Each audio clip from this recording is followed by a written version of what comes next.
Good morning, everyone.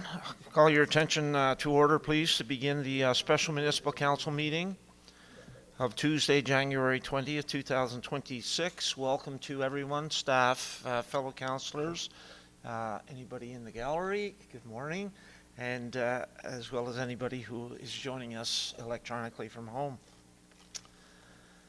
I'll ask you please to declare your attendance in the meeting by signifying on the vote counter that you're present, please.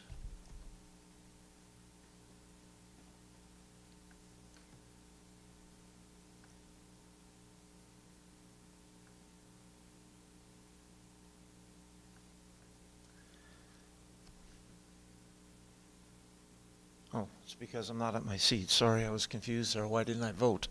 I did vote. I'm voting as Dave Corcoran this morning.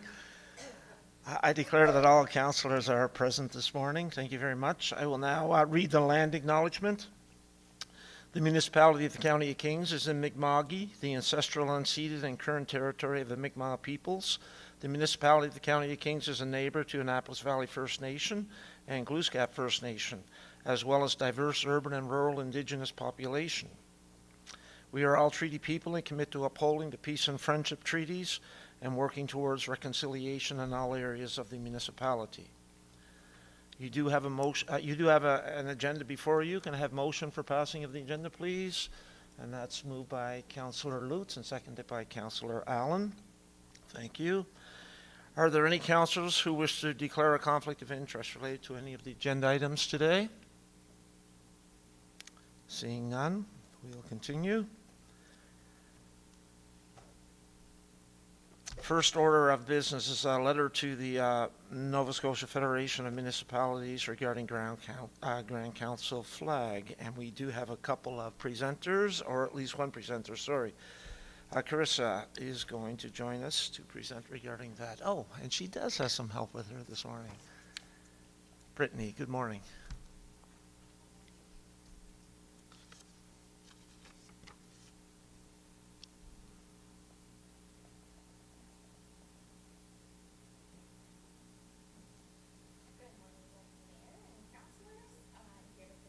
RFD for sending a letter to NSFM advocating for the display of the Grand Council flag.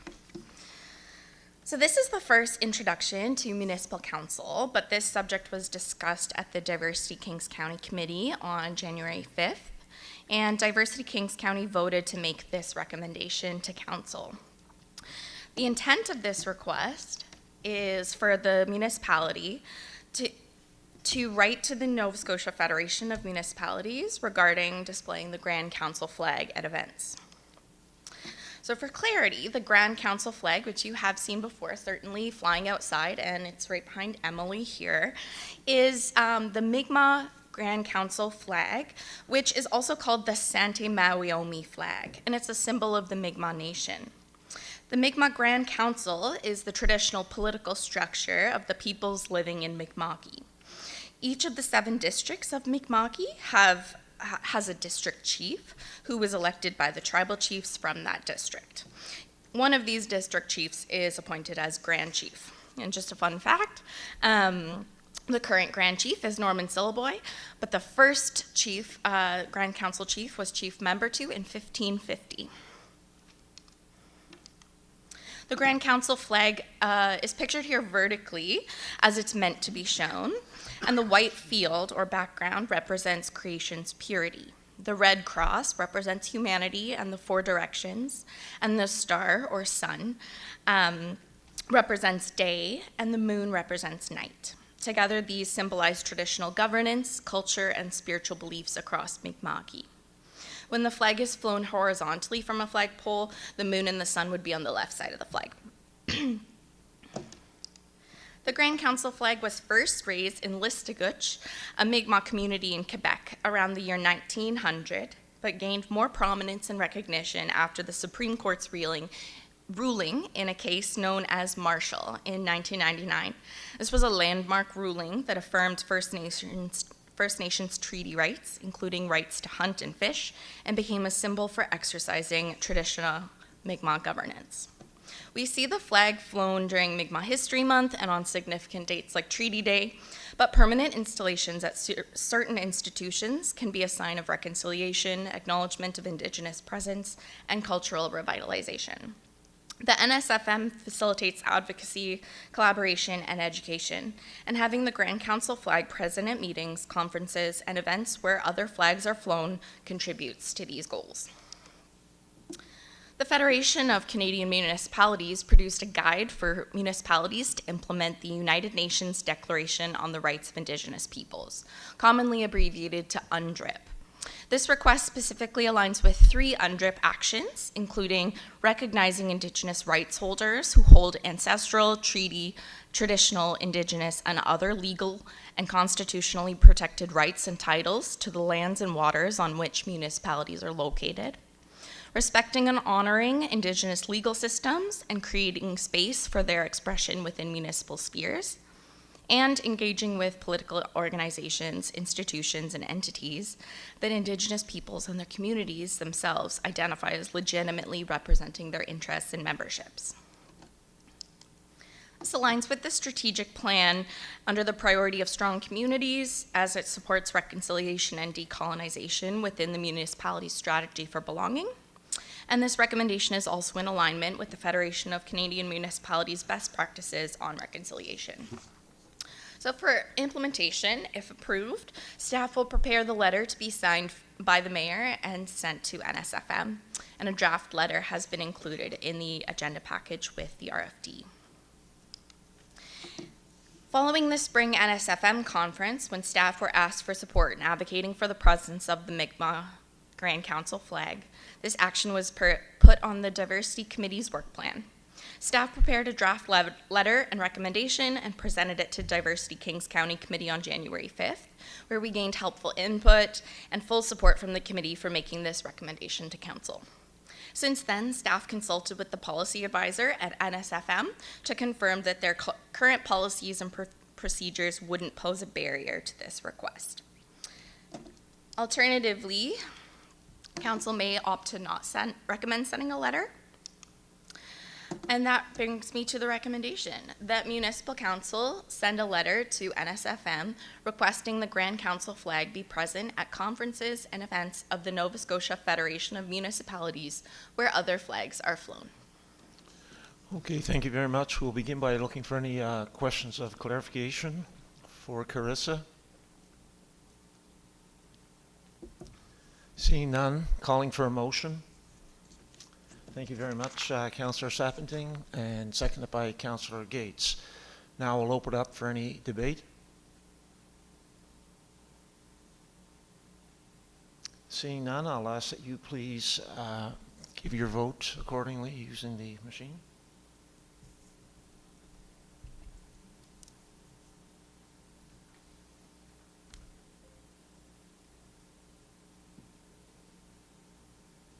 Motion passed. Thank you very much, Carissa. Very informative presentation. And Brittany, thank you for your support. We'll move on to the second order of business, which is African Heritage Month 2026 Proclamation. And here comes Grayson.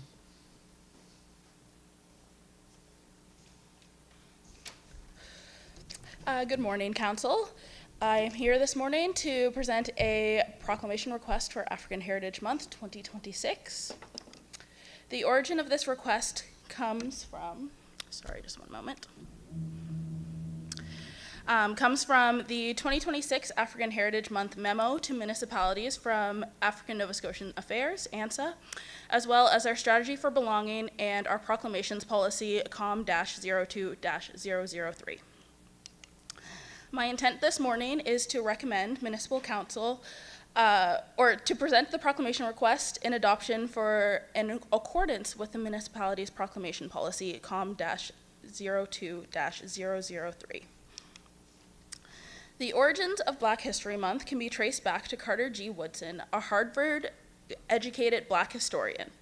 In 1926, Woodson founded Negro History Week to recognize and celebrate the achievements of African Americans.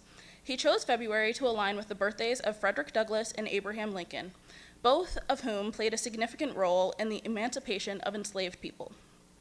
While Abraham Lincoln is often credited for his contributions to abolition in the United States, it is also important to acknowledge that his legacy is a complex and at times controversial one, shaped by prejudices that were common in his era and unfortunately continue to persist today.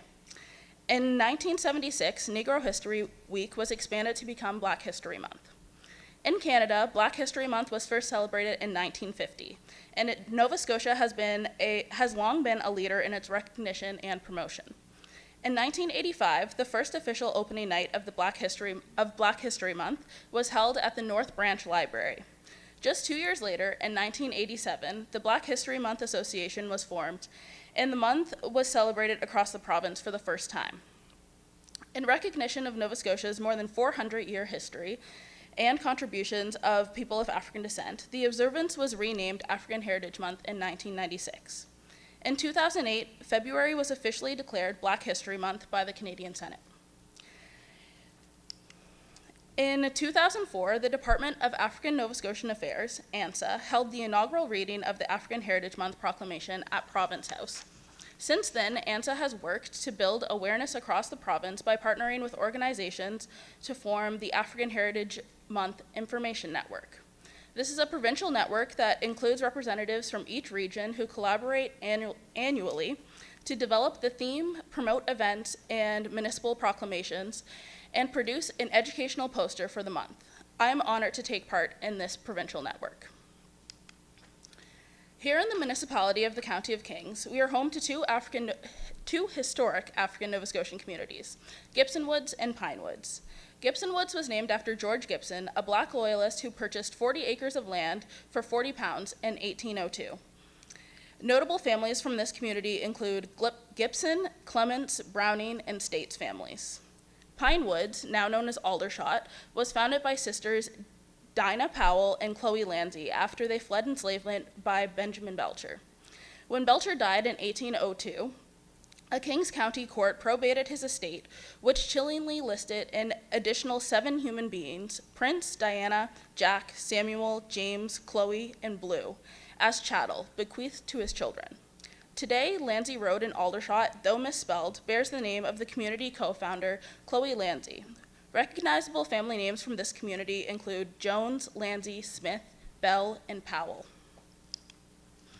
Proclaiming African Heritage Month in the municipality of the County of Kings aligns directly with the implementation plan of the municipality's strategy for belonging, particularly through application of the African diaspora lens, the anti-Black racism lens, and reparations lens.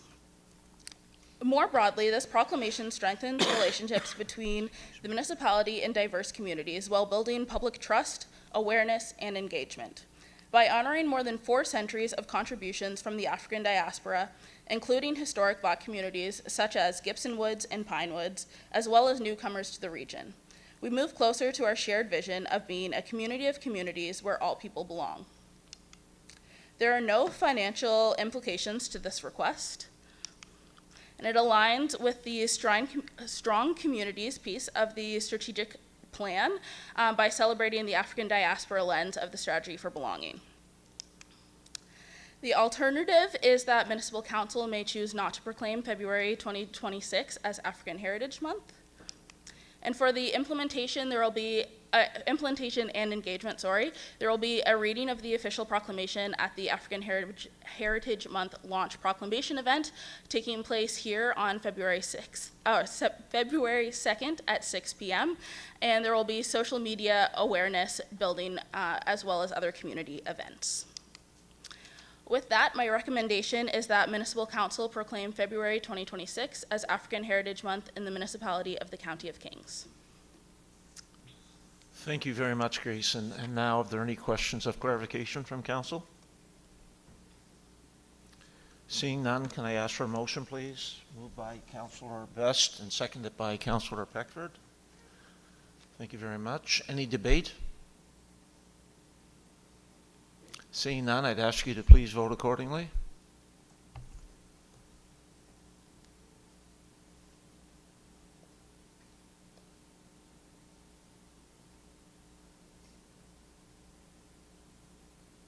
Motion passed. Thank you very much, Grayson, for a very informative presentation again.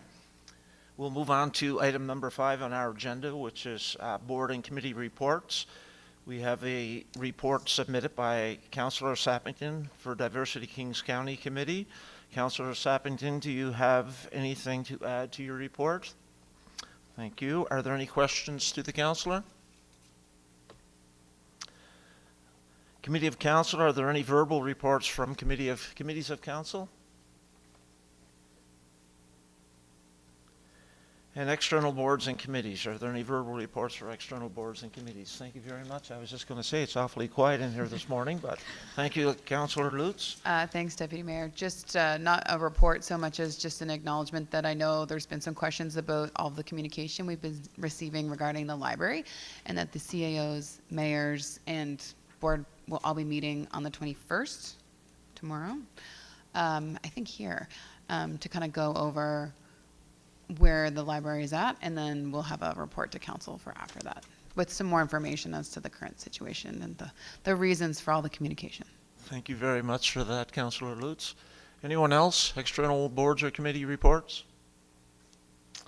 Seeing none, can we have a motion that all reports be received for informational purposes? And that's moved by Councillor Harding and seconded by Councillor Hiltz. All those in favor or against, please vote accordingly.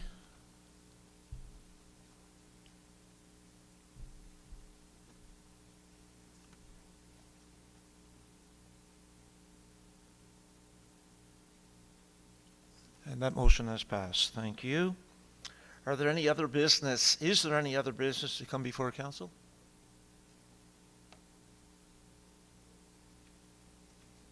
Seeing none, I don't believe we have any public for any comments there as well. We're going to move into a closed session. I suspect we're not coming back into a public session. Should we adjourn? Okay, good. So can I have a motion for adjournment, please? Moved by Councillor Sappington and seconded by Councillor Allen. And do we vote on an adjournment? We do. Okay. Please vote accordingly.